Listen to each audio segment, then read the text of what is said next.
ఇప్పుడు కన్నడంలో కొన్ని సినిమాలు అంతకు ముందు కూడా చేసావు కదా? అంతకుముందు కూడా చేసాను. అప్పుడప్పుడు ఒక సినిమా సరదాగా చేస్తూ ఉంటా.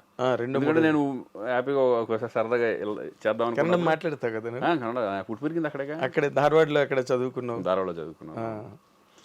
సరదాగా అప్పుడప్పుడు అడిగితే మంచిది వస్తే చేద్దాం అనే పద్ధతిలో ఉంటాను. అదే ఇక్కడ అలాగే ఉన్నావు, అక్కడ అలాగే ఉన్నావు, ఎక్కడైనా ఒకలాగే ఉన్నావు.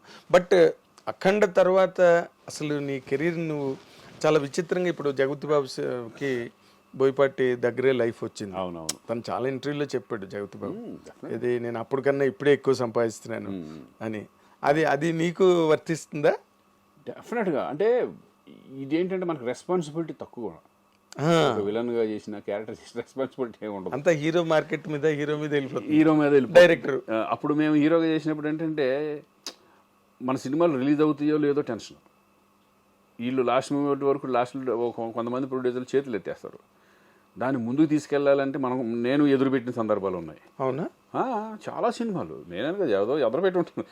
రిలీజ్ అవ్వాలంటే వాళ్ళకి ఎదురు ఇవ్వడం. అవును, ఎదురుకట్టాలి. రాసేసి రిలీజ్ అవ్వకపోతే ల్యాబ్కి ఫోన్ చేసి నేను ఇస్తాను, రిలీజ్ చేయండి అంటాం. అవును, చాలా జరిగినాయి అన్నీ అప్పట్లో. ఇంక సరే, అది ఒకటి part of the game. Part of the game. అది మనం సంపాదించుకున్నాం, మనం పెట్టిన దాంట్లో పెట్టేసాం, అంతే, అయిపోయింది. అదే మనది ఏముంది అనుకుంటాం, అయిపోయింది. అలా తీసుకోవడం కూడా అంత సులభం కాదు కదా శ్రీకాంత్. ఒకటి మనం ఇచ్చామా, అది పోయిన అనుకునే ఇవ్వాలి. వచ్చినాయా, ఇచ్చినవి అలాగే తిరిగి ఎప్పుడైనా? ఎప్పుడు రాలే ఎవరు ఇంతవరకు ఏది జరగలేదు అలా. నేను నా మెంటాలిటీ ఏంటంటే, నాకు ఇస్తారు అని ఆశ పెట్టుకున్నాను అనుకో, బాధ వస్తుంది. ఇది గ్యారంటీ పోతుంది అనుకుని ఇచ్చాను అనుకో, ముందే అనుకున్నాను కదా, ఎక్స్పెక్ట్ చేశాను కదా, అప్పుడు హ్యాపీగా ఉంటాం మనం. ఏదైనా ఎక్స్పెక్ట్ చేసామనుకో, అది రాదనుకుని ఇచ్చేస్తే గొడవ ఉండదు. వస్తే ఆనందం, వస్తే హ్యాపీ. అదేలే. అలా చాలా పోయినాయి నాకు. అవునా? కొన్ని బిజినెస్లో కూడా అలా పెట్టినవి కూడా కొన్ని వాటిలో కూడా పోయినాయి. ఇక అయింది. ఇక పార్ట్. అంటే ఇప్పుడు in terms of your remunerations అవి ఇప్పుడు బాగా కాస్ట్లీగా ఉన్నావా ఇండస్ట్రీలో? డెఫినెట్గా కొంచెం ఉంటుందిగా. ఉంటుంది. ప్రతి సినిమాలు చేస్తున్నాము. అదే సక్సెస్ వచ్చినప్పుడు ఏంటంటే కొంచెం ఇదివరకు మీద కొంచెం బెటర్గా హీరోగా ఉన్నదానికంటే నాకు తెలిసి నేను ఇప్పుడు బెటర్గా ఉన్నాను అనుకుంటున్నాను. నేను టెన్షన్స్ లేకుండా.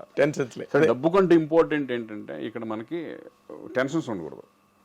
ఇక రెస్పాన్సిబిలిటీ 25 సంవత్సరాలు తీసుకున్నాం, 25 years వరకు ఆల్మోస్ట్ నీకు హీరోగానే చేసుకుంటూ వెళ్ళాను కదా. అవును.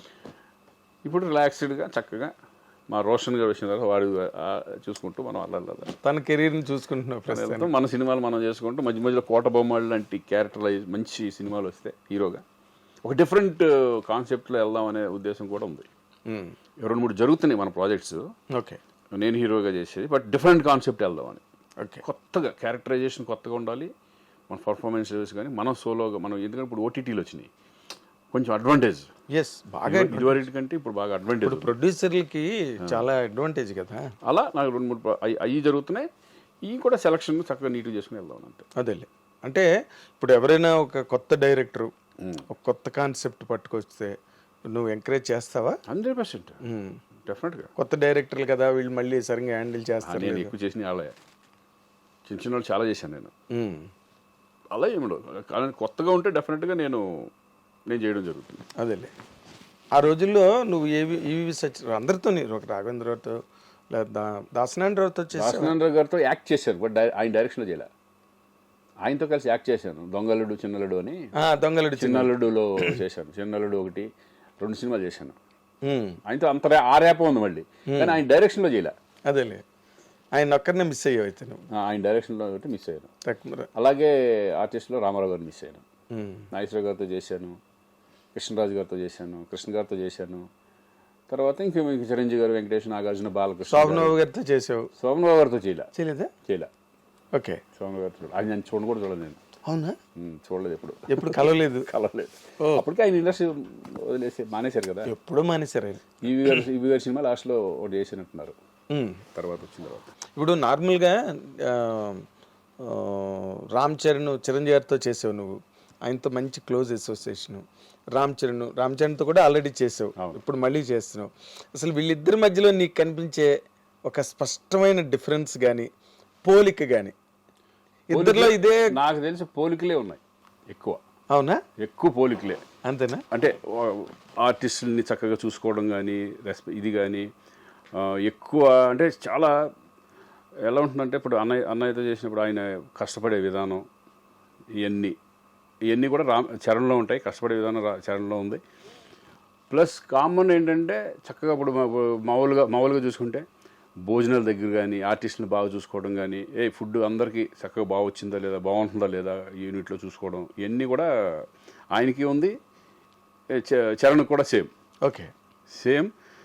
చరణ్ ఇస్ అంటే అనేలాగా డిగ్నిఫైడ్, అంటే ఎక్కడ చాలా పెద్ద చాలా మెచ్యూర్డ్ గాయ్, చాలా ఈజ్ వెరీ ఇంటెలిజెంట్, చాలా మెచ్యూర్డ్ గాయ్, స్టబ్బన్ చక్కగా నీట్గా ఉంటుంది. కానీ ఆర్టిస్టులు పలకరించే విధానం కానీ అందరినీ ఓన్ చేసుకోవడం కానీ ఇవన్నీ సూపర్గా. ఇప్పుడు అన్నయ్య సేమ్ అందరూ ఇప్పుడు అన్నయ్య సెట్కి వెళ్తే కమెడియన్స్ కానీ వాళ్ళు అందరితో కలిసి ఒక భోజనం చేస్తూ ఉంటారు, అందరిని దగ్గర తీసుకుని మాట్లాడుతూ ఉంటారు కూర్చొని.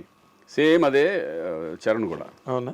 చాలా మీ ఇద్దరి మధ్యన ఎట్లా ఉంటుంది ఇంటిమసీ? చాలా బాగుంటుంది. అన్న అంటాడు. అవునా? చాలా మంది అంటే కొంతమంది అయితే యాక్చువల్గా బాబాయ్ అంటారు, అనవచ్చు కానీ బట్ నన్ను అన్న అంటారు. ఓకే, అన్న అనుకుంటూ ఈజ్ రెస్పెక్ట్ చాలా బాగా ఇస్తారు. ఎందుకంటే అన్న దగ్గర నుంచి వచ్చినప్పుడు చాలా రెస్పెక్ట్గా. అసలు బాగా ఇష్టంగా నీకు రామ్ చరణ్లో ఈ ఇష్యూ నాకు భలే ఇష్టం అని నీకు? నాకేంటంటే decent, is very decent person, stubborn and decent. ఆ డీసెన్సీ, ఆ హుందాతనం అది బాగా నచ్చుతుంది నాకు. ఓకే, ఆ హుందాతనం అనేది ఇప్పుడు నాకు తెలిసి కొంత ఈ ఏజ్లో కొంచెం ఒక రకంగా వేరే ఉంటుంది. అదే ఏజ్ అలాంటిది. కానీ ఆ ఏజ్లో కూడా ఈజ్ వెరీ మెచ్యూర్డ్ పర్సన్. ఆ మెచ్యూరిటీ లెవెల్స్ కానీ ఆ స్టబ్బర్నిటీ కానీ అవన్నీ నాకు బాగా నచ్చుతుంది. ఇప్పుడు మామూలుగా ఒక ఏడాది క్రితం కన్నా ఇంకో వచ్చే ఏడాది మనుషులు పెరుగుతూ ఉంటారు. అవును. ఇప్పుడు గోవింద్ అందరవాడలో చేసిన చరణ్కి ఇప్పుడు చరణ్కి డిఫరెన్స్ అనేది ఏంటంటే నాకు అప్పుడు ఎలాగున్నాడో ఇప్పుడు అలాగే ఉంది. ఇప్పుడు ఎలాగున్నాడో అప్పుడు అలాగే ఉన్నాడు. ట్రిపుల్ ఆర్ అంత పెద్ద సక్సెస్, ఇప్పుడు స్టార్ లెవెల్కి, ఇంటర్నేషనల్ స్టార్ లెవెల్కి హాలీవుడ్ వెళ్ళిపోయినా కూడా ఆ గర్వం కానీ ఇది కానీ ఆ కించిత్ ఇది కూడా లేదు. చాలా సింపుల్గా ఉంటాడు మామూలుగా. ఇప్పుడు బయట వాళ్ళకి చరణ్ అమ్మో అన్నట్టు ఉంటుంది కానీ బట్ సెట్కి వచ్చేసిన తర్వాత హీఈస్ వెరీ సింపుల్. ఎందుకంటే ఇంటర్నేషనల్ స్టార్ హాలీవుడ్ వాళ్ళే సినిమాలు చేయమని అడుగుతున్నారు పక్కన. లేదండి, ఇప్పుడు నేను అనేది ఏంటంటే ఇప్పుడు తారక్తో చేస్తున్నప్పుడు ఫస్ట్ సినిమా నేను తారక్తో చేస్తాను.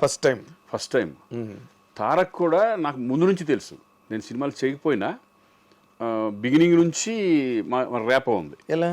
మేము ఫస్ట్ బిగినింగే మా ఇంటి పక్కన అక్కడ శ్రీనగర్ కాలనీలో ఉండేవాడు, ఇంకా హీరో అవ్వాలి అప్పుడు. అప్పటి నుంచి తెలుసు నాకు. అప్పుడు ఆయన ఏంటంటే ఎనర్జీ లెవెల్స్ ఎక్కువ, టప మాట్లాడతా చక్కగా గోల చేస్తూ ఉంటాడు. అది ఇప్పటికి తగ్గల. అవునా? ఇప్పుడు అదే సరదా, అదే గోలగా ఉంటాం, ఒకసారి ఏడిపించడం ఈ టైప్లో.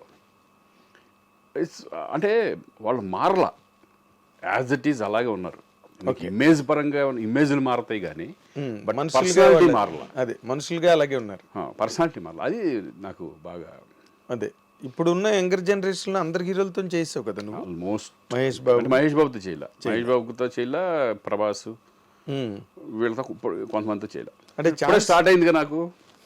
చేద్దాం మొన్న అఖండతోనే కదా ప్రారంభం. అవును, మొన్న కదా సెకండ్ ఇన్నింగ్స్. అంతే, సెకండ్ ఇన్నింగ్స్ కదా. అంతే, సెకండ్ ఇన్నింగ్స్ లాగా బోనస్ అనుకుంటాం. అంతే, బోనస్ కరెక్ట్. ఇది ఈ వర్డ్ కరెక్ట్, బోనస్. ఎందుకంటే ఊహించని మలుపు. అదేంటి నా మెంటాలిటీలో ఏంటంటే నేను ఇండస్ట్రీలో ఉండాలి అనేది మెంటాలిటీ ఉంది కాబట్టి నేను ఇమేజెస్ కానీ వాటికి పోకుండా చక్కగా మనం ఉన్న దాంట్లో హ్యాపీ ఫ్యామిలీ సెటప్ లాగా వెళ్తున్నాం అంతే. ఎవరు అడిగినా అంటే మహేష్ బాబుతో ప్రభాస్ ఇంతవరకు ఛాన్సులు రాలేదా?